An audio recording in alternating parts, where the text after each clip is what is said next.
ማኪ ጉድ ተሰርታለች። እንግዲህ ማኪ ስልክ ተደውሎላት የቀለበት ስነ ስርዓቱ ትታ ትበራለች። እንግዲህ ያስፈራራቻት ሮዛ ነበረች እና ሮዛ ወንድሟንም ቃል በገባችለት መሰረት ያንን ነገር ሰርጉም እንዳይካሄድ ቀለበት ስነ ስርዓቱም እንዳይካሄድ አድርጋለች።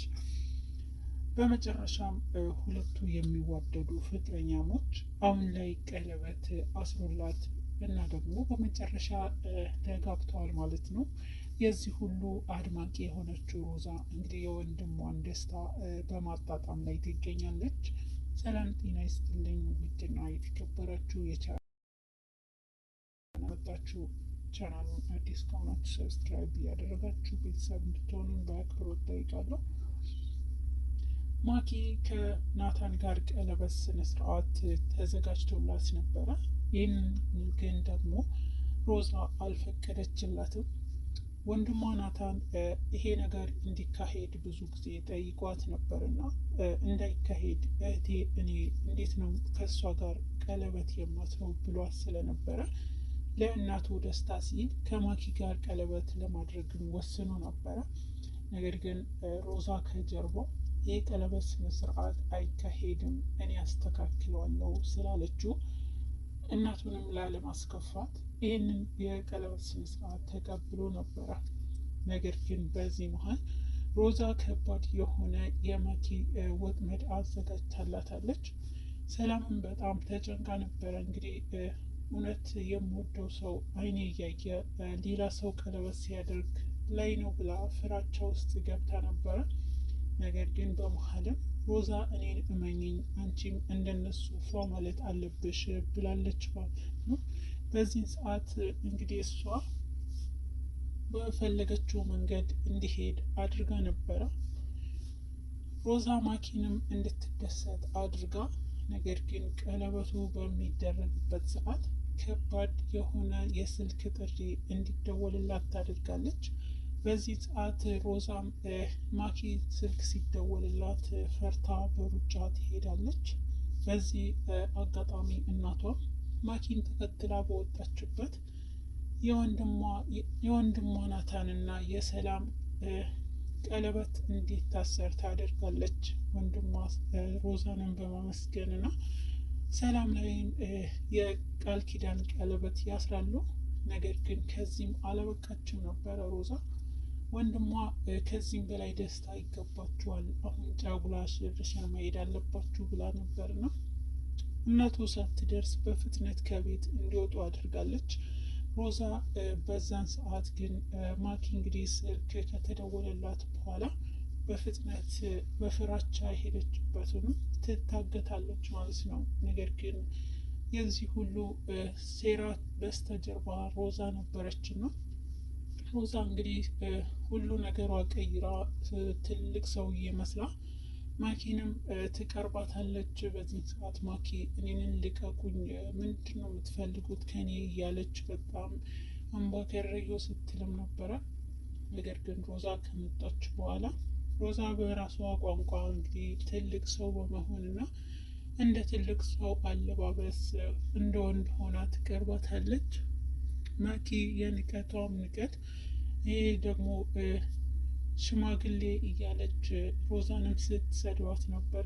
ሮዛ በዚህ ሁኔታ የራሷ ደስታ እየፈጠረች ግን ደግሞ ማኪ ናታንን እንድትተውዩ እፈልጋለሁ እያለቻት ነበረ። እና ምን አገባ አንተ እና ምን አገባችሁ እያለች ደግሞ ለምንድን ነው ክብር ማሳያችሁ እያለች እንግዲህ ማኪ በጣም በንዴት ስታወራ ነበረ። በዚህ ሰዓት ግን ሮዛ ናታንን እንድትተዩ እፈልጋለሁ እና ደግሞ ናታን ፍቅረኛ አለው ብላ ለማኪ ትነግራለች። ማኪ በጣም ትደነግጣለች እና ደግሞ ፍቅረኛው የኔ ልጅ ቀለበት ሽማግሌ ሊላክ ነበረ፣ በመሀል ደግሞ አንቺ በእናቱ በኩል ገብተሽ እነሱን በጠበጥሽ በማለት ነበረ የተናገረቻት። ማኪ ይህንን ነገር ማመን አልቻለችም። የእሱ ፍቅረኛ የወደፊቱም የመጨረሻውም ያሁኑም እኔ ብቻ ነኝ በማለት ነበረ ዛቻ ስታቀርብ የነበረው። እንግዲህ ሮዛ በራሷ ፍላጎት የምትፈልገው ነገር እየተጫነችባት ነበርና አሁን ላይ የምፈልገው አንቺ ከናታን እንድትርቂ ነው። ናታን የልጄ ብቻ ነው በማለት ታስጠነቅቃታለች። አሁንም መጨረሻም ከናታን ህይወት መቼም አልወጣም፣ ናታንም ደግሞ አገባዋለሁ በማለት ማኪን ትናገራለች። በዚህ ሰዓት ማኪ የተናገረችው ነገር አሁን ላይ ሁለት ምርጫ እሰጥሻለሁ በማለት ነበረ የተናገረችው እና ከዚህ ሁሉ ምርጫው አንቺ የመረጥሽውን ውስጥ አንቺ ትመርጫለሽ። አንደኛው ከልጄ ህይወት እስከ መጨረሻ ከናታን ህይወት ትወጫለሽ፣ ልጄና ናታን እንዲጋቡ ትፈቅጃለሽ። ሁለተኛው ደግሞ ምናልባት ይሄ አንቺ ካልሰራች ናታንና ልጄ እስኪጋቡ ድረስ ከዚሁ ትታሰራለሽ በማለት ነበረ ከባድ ውሳኔ የነገሯት። በዚህ ሰዓት በጭራሽ ይሄ ሊሆን አይችልም፣ እኔ ማኪ ነኝ፣ ማንም ሰው እኔን ሊያስፈራራኝ አይችልም በማለት ትዝታለች። እንግዲህ የናታን እናት ማኪንም ተከትላ ስትፈልጋት ነበረ። በፎቶ ስታፈላልጋት ልጅ አያችሁ ስትልም ግን ደግሞ ማንም አየኋት የሚል ሰው አላገኘችም ነበረ። በዚህን ሰዓት ግን ናታንና ሰላምም የራሳቸው አለማቸው ሲቀጩ ነበረ። ደስ የሚል የጫጉላ ሽርሽር ካሳለፉ በኋላ ሁለቱም በደስታ ወደ ቤት ይመለሳሉ። በዚህን ሰዓት ግን ወደ ቤት ከተመለሱ በኋላ ማንንም ሰው ስላልነበረ የሮዛ እናትም እቤት አልነበረችም። በዚህ መሀል ሁለቱም ደስተኛ ነበሩ። ምክንያቱም አሁን ላይ ሮዛ ማኪንም አስፈራርታ ከናታን ህይወት እወጣለሁ ብላ ሮዛ ቃል ገብታላት ስለነበረ ለሮዛ ማኪ። ነገር ግን ማኪ ውስጥ በውስጥ ይህ ማንነት ሳታውቅ ከሮዛ እናት ጋር ትመሳጠራለች። ከሮዛ እናት ጋር ፍቅረኛ እንዳለችው ሰምቻለሁ። ስለዚህ አሁን ላይ ማድረግ ያለብሽ ነገር ፍቅረኛውን ወደ ቤት ማምጣት አለብሽ፣ በዚህ መንገድ ማን እንደሆነች እናውቃለን ብላለች ማኪ። የሮዛ እናታቸው አሁን ላይ ይህንን ነገር በጭራሽ ማመን አልችልም፣ ልጄ ይሄን ማድረጉ በጣም አሳፍሮኛል እያለች ማኪ ፊት ስትናገር ነበረ። እንግዲህ ናታን የመጨረሻ እኔ ነኝ የማገባው፣ መቼም ቢሆን ከሱ ህይወት አልወጣም እያለች ስትናገር ነበረ። ማኪ ወደ ቤት ስትመጣ ነገር ግን ሶስታቸውም ቤት ተሰብስበው ስለነበረ ቤት ናታንና ሰላምም ደስተኛ ሆነው ቡና እያፈሉ ቤት ስለአየች ደርሳለች ማለት ነው። በዚህ ሰዓት በጣም ደስተኛ ነበሩ። እንዴ አንተ የት ሄደችም እንኳን አትልም፣ እዚህ መጥተህ እንደዚህ ዘና ትላለህ፣ አትፈልገኝም እያለች ናታንንም በጣም በጩኸት ስታዋራው ነበረ። ናታን እንደፈለገች ስትጮህበት ነበረ። እንግዲህ በጣም ተናዷል እና ደግሞ ፍቅረኛ ማናት አስተዋውቀኝ፣ አለበለዚያ ማናት ንገረኝ፣ አንተ እኔና እኔ ብቻ ነህ እያለች በጣም ስትጮህበት ነበረ። ናታንም ከዚህ ዞር በይ እያለ ፊት ለፊቱም እየወረወራት ነበረ። በዚህ መሀል ሰላም እንግዲህ ቀለበቷን አይተዋለች።